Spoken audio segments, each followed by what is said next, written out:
বিধায়কদের কর্মশালায় অসৌজন্যের রাজনীতি তৃণমূল বিধায়ক কুণাল ঘোষের। শুক্রবার থেকে নিউ টাউনের বিশ্ব বাংলা কনভেনশন সেন্টারে শুরু হয়েছে বিধায়কদের দুদিনের প্রশিক্ষণ কর্মসূচি।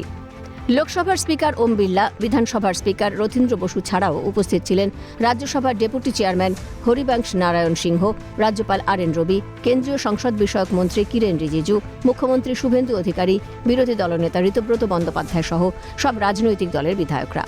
আর সেই উচ্চমানের প্রশিক্ষণ শিবিরকে বয়কট করে বেরিয়ে যান কালীঘাটপন্থী বিধায়ক কুণাল ঘোষ। নিন্দুকেরা বলছেন, শিক্ষা না নিয়ে বেরিয়ে গেলেন অবাধ্য ছাত্র কুণাল ঘোষ। আর এখানেই তৃণমূলের ঘোষবাবুর রাজনৈতিক কৃষ্টি সংস্কৃতি নিয়ে উঠতে শুরু করেছে নানা প্রশ্ন। কিন্তু যারা স্পিকার, লোকসভার মাননীয় অধ্যক্ষ, তাকে আমি শ্রদ্ধা করি, বাট তিনি কিন্তু তাকে নিরপেক্ষ বলে মনে হচ্ছে না।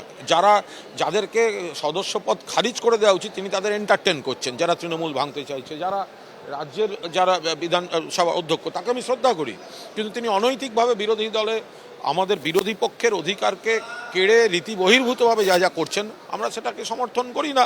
আগের দিন আমাকেও বলতে দেননি, তো ফলে আমি সেই জায়গায় দাঁড়িয়ে it was my duty to attend this event and it is my decision whether I will listen to them or not, and I have taken the decision I will not listen to them.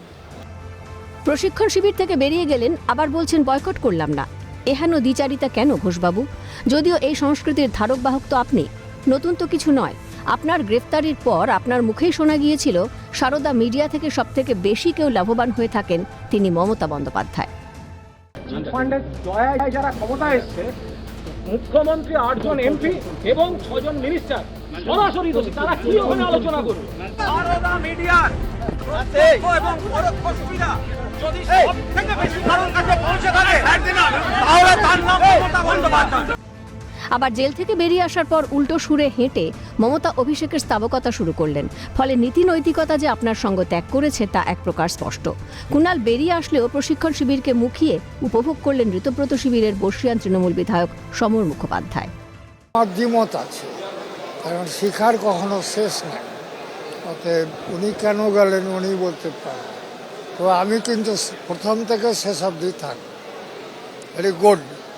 আমার মুখ্যমন্ত্রী শুভেন্দু অধিকারীকে salute, পশ্চিমবাংলায় এরকম তার উদ্যোগে একটা শিক্ষণ শিবির হল। একজন বর্ষিয়ান বিধায়ক হয়েও ধৈর্য ধরে প্রশিক্ষণ শিবিরের খুঁটিনাটি বিষয় জানার চেষ্টা করলেন সমরবাবু। কিন্তু আশ্চর্যের বিষয়, কুণাল ঘোষ ফের আমরা ওরার রাজনীতি করার চেষ্টা করলেন। পার্টিকুলারলি কারু নাম বলবেন না, এখানে কারু নাম বলার কোনো আমাদের ক্ষেত্রে 294 জন বিধায়ক যে আছেন তারা প্রত্যেকেই এই বিষয়ে এই ব্যবস্থায় আমরা আনতে চেয়েছি। অধ্যক্ষ ব্যক্তি কুণালের এই আচরণের জন্য কোনো বক্তব্য না রাখলেও কুণাল ঘোষকে কটাক্ষ করেছেন কেন্দ্রীয় শিক্ষা প্রতিমন্ত্রী সুকান্ত মজুমদার। বললেন, এদের গণতান্ত্রিক সম্পর্কে কোনো ধারণা নেই। বিধায়কদের প্রশিক্ষণ শিবির যে কিভাবে বিধানসভা আইডিয়ালি চলতে পারে তার প্রশিক্ষণ শিবির হচ্ছে, সেখানেও এরা যদি দলাদলি শুরু করে, ওখানেও যদি কালীঘাট তৃণমূল আর মার্ক্সবাদী তৃণমূল করে তাহলে তো মুশকিল। এদের গণতন্ত্র সম্পর্কে কোনো ধারণাও নেই এবং গণতন্ত্রকে মেনেও চলতে পারে না এরা। কুণালবাবুকে একটু মনে করিয়ে দেওয়ার প্রয়োজন, ঔদ্ধত্যের রাজনীতির কারণেই বঙ্গে পালাবদল করেছে রাজ্যবাসী। তারপরেও ঔদ্ধত্যের রাজনীতি থেকে বেরিয়ে আসতে পারছেন না কালীঘাটপন্থী তৃণমূল নেতারা। এর পরিণতি যে খুব একটা সুখকর হবে না তা বলাই যায়। ক্যালকাটা নিউজ।